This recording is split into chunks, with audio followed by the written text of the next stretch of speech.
Alright, Filipino reaction. Okay, reaction video na naman tayo mga kaibigan. Dito sa nagtitrending ngayon na itong baklang tinawag na sir ng waiter. Okay, ito makikita nyo mga kaibigan. Itong bakla na ito, tinawag ng waiter na sir, ay pinarasahan at pinatayo ng 2 oras mga kaibigan dahil sa pagtawag lang ng sir. Kaya naman si Capredi Valeria ay pumalag. Ito na. Ganito ang istorya mga kaiksena. Ano? Kung gigigil talaga ako eh. Ha? Kung, ito, wait lang. Ito mga kaibigan ay trending na trending sa Facebook ngayon. Gigil kasi ako eh. Itong si ano problema? Si Becky, itong si Bading Gersi, na si Jude Bacalso, ay nasa isang restaurant, Cherry Camberloo. At syempre meron dong ano daw, direct pakiulit. Bukas na. Anak ka.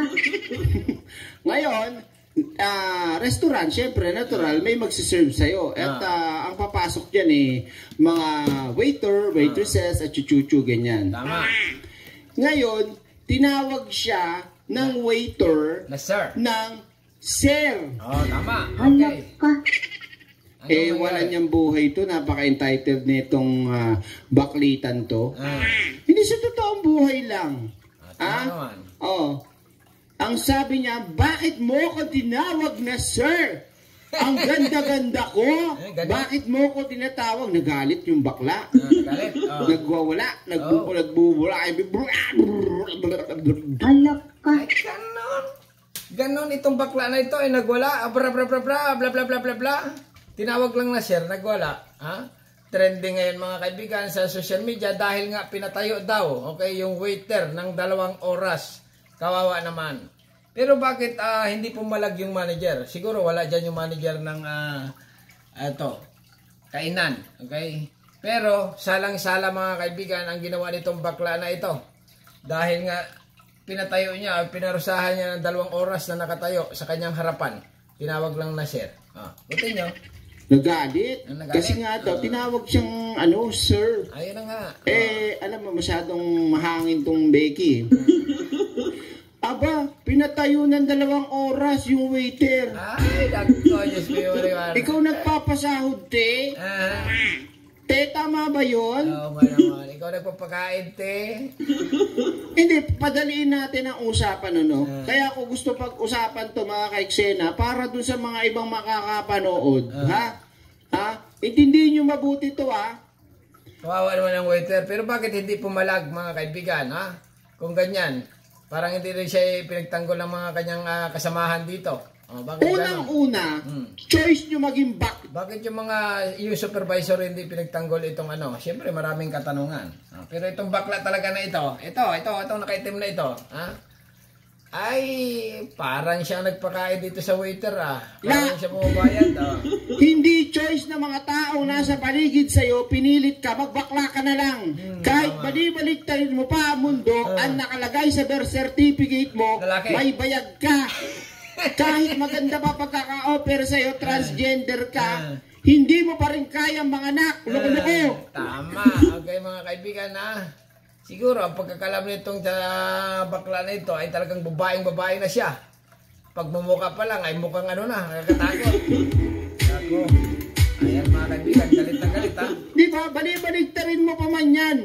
Lalaki kang pinanganak. Tama. Ano gusto mo?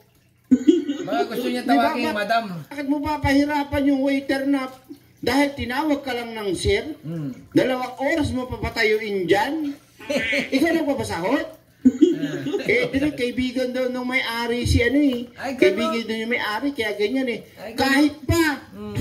Ay, ganun. Ibig sabihin, itong bakla na ito ay kaibigan ng may-ari ng... ay, grabe. Kahit pa sir, kahit pa yan ang may-ari. Ay, dapat ito isampahan ng kaso na patong-patong. Di ba? Magpunta tayo ng korte. Ano ipapakita mo sa korte? May pepe ka ba? Wala ka naman pepe. Betlog meron. Alam nyo mga kaiksena, matatanggap ko pa. Ito hindi naman sa sinasabi nating tayo tinitira natin yung kanyang physical. Tama. Kasi hindi mo mapipigilan tirahin yung pisikal o pansinin ang pisikal niyang kaanyuan sa ginawa niya. Ang mga bakla naman na mabait, di ba mga kaibigan? Pero itong bakla na ito ay talagang nakakatindig balahibo. Nakakagalit mga kaibigan. Pinatayo ang waiter ng 2 oras. Nanginginig na daw yung paa. Pero nakatitig lang ito habang ito ay ninangal-ngalan ng bakla. Tatanggap ko pa kung transgender ka, di ba? At talaga naman At ito mga kaibigan, tuwang-tuwa yung lalaki nasa likodan niya na dumaan. Napakaganda na pagkakagawa sa'yo. Yung mukha kang babae. Pwede ka talagang mapagkamalang Tapos ito daw pagkatapos daw ng pangyayari, nag-viral sa social media, nagsosorry. Hindi naman daw niya intensyon na 2 oras na patayuin yung waiter na yan at sorry daw sa kanyang ginawa. Ganon, sorry, dapat ito ikulong or pagbayarin mga kaibigan. Pero kung ganito yung itsura mo, ayan, wait lang. Nasaan na ba yun? Wait lang, hindi pala yan. Kung ito ang itsura mo, yan. Wait lang, sige lang. Nakita niyo yan? Mapagkakamala mo bang ma'am yan? Play ko muna itong video na to para makilala nyo. Kasi mayaman daw to, maraming achievement, kilala daw siya, maachuchuchu, ganyan. Pakinggan nyo to Ay, mali, pindot ko. Ito, pakinggan nyo. Mayaman palang bakla na Hi, I'm Jude Bacalso. I'm a geneticist by education. Nako, Jude Bacalso. Nako, sa pangalan pa lang, pangalang lalaking-lalaki Kaya sumagot. Mukhang babae, hindi.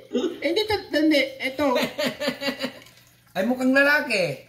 Kaprede, kahit saan tingnan. Tagilid, patalikod, patihiya, paibabaw. Talagang lalaking-lalaki. Wag ko kayo mapipikon. Share. Halak ka. But I'm a travel without a photographer. Mayaman. Mayabang. Ano? Kung papagyambingin po natin ang mga... writer naman pala ito. Grand photographer, writer. Artista. Okay? Natin. Sabihin man natin ako'y naka-makeup. Halimbawa po, sabihin na ho natin na ako'y nagpakaganyan. Maganda pa ito si Capredi kisa dito. Kanya kagaya ninyo. Sino mas mukhang babae sa atin? Tanggalin ko tong balbas ko. Mas Hindi naman po ako sa nagyayabang. Sino mas mukhang babae sa atin? Mas babae ka, Capredi. Halak ka. Tapos kayo natawag kayong, sir, galit na galit kayo? Ba't ganon? What the fuck? Galit na galit pag tinawag na bakla. Ito to naman bakla. Di ba? Ay, anong itawag? Anong itawag sa bakla? Bading. Di ba? Anong itawag niya sa mga yan? Madam. Ganon. Iyan na nga ang tinatawag ng mga kabataan ngayon. Kahit nung araw pa, ang tawag dyan sa mga ganyang bakla. Okay? Pero pag mabait kang bakla, ang tawag sa'yo bakla pa rin. Kung matapang kang bakla, ang tawag sa'yo bakla pa rin. Kahit ano, mga kaibigan, ang tawag talaga ng Pinoy dyan, ordinary, bakla. Okay? Kaya lang, itong bakla na ito, ay nagawa nga ng very bad ang ginawa talaga sa ating isang kababayan na wala namang ginawa kundi magtrabaho lang na maayos. Normal lang yan, tawagin na sir. Okay? Madam. Ay mukhang lalaki nga mukhang lalaki talaga. Nakakaalangan, tawagin na madam kasi mukhang lalaki. Ay malay mo ba na transgender yan, may nagpapalit ng ganito ganyan, nagpapalit yata ng ng monay. Pinalitan yung itlog, malay mo ba kung pinagpalit pa talaga or hindi? Siyempre, normal lang na tawagin mo na sir.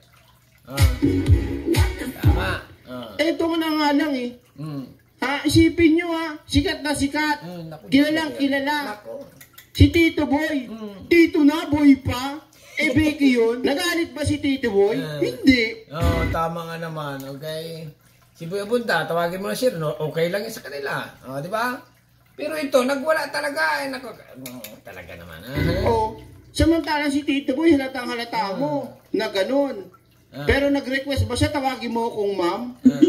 Hindi, di ba? Huwag ganun. Trending ito sa Facebook mga kaibigan. Ayan Okay, puputulin na natin na talagang milyon-milyon at pinapag-usapan na ito at galit na galit dito sa bakla natin na ito. Okay? kung bakit daw ginawa ang mga bagay-bagay na yon at mga pangyayari. Ito na, ang pangalan niya ay Jude Bacalso. Photographer, artista, magaling daw at mayaman, mayabang. Okay, hanggang dito na lang mga kaibigan. Anong masasabi nyo? Subscribe my channel. Don't forget, comment. Bye-bye. Thank you.